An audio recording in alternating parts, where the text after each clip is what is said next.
Observation தான் இப்ப பாக்குறோம். லீக்கேஜ் தெரியுதா? சோ தண்ணி எவ்வளவு போட்டிருக்கேன்?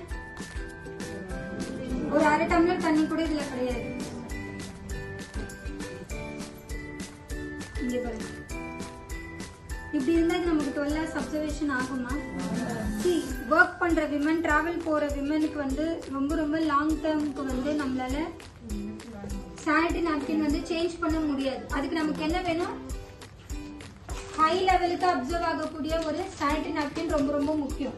லைக் ஒரு மீட்டிங் ஹால்ல இருக்கீங்க, ஒரு 3 மணி நேரம் 4 மணி நேரம் மீட்டிங், ஒரு அரை மணி நேரத்துக்கு கூட ஒரு சானிட்டரி நாப்கின் தாங்க மாட்டேது அப்படின்னா அந்த ஹால்ல இருந்து நம்மளால 10 வாட்டி எழுந்து வெளியில போக முடியுமா? ஹெவி ப்ளீடிங் இருக்கக்கூடிய நிறைய பேர் இருக்கீங்க இல்லையா, ரைட்?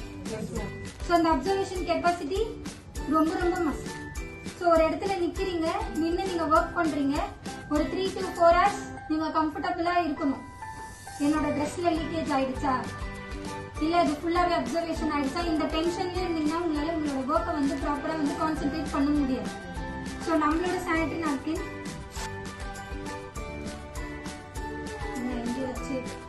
இங்க பாருங்க, நம்மளோட சானிட்டரி நாப்கின்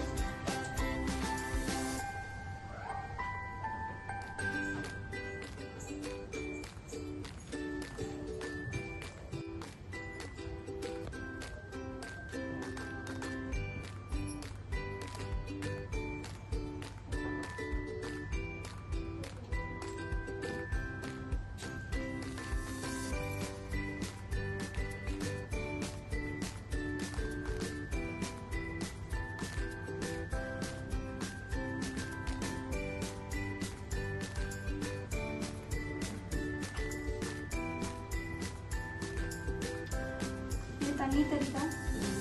தண்ணி கேப்பபிலிட்டி தெரியுதா? எவ்வளவு தண்ணி போட்டிருக்கேன்னு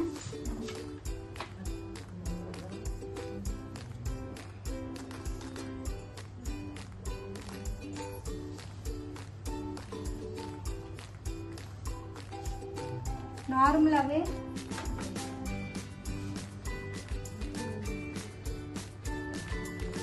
தெரியுதா?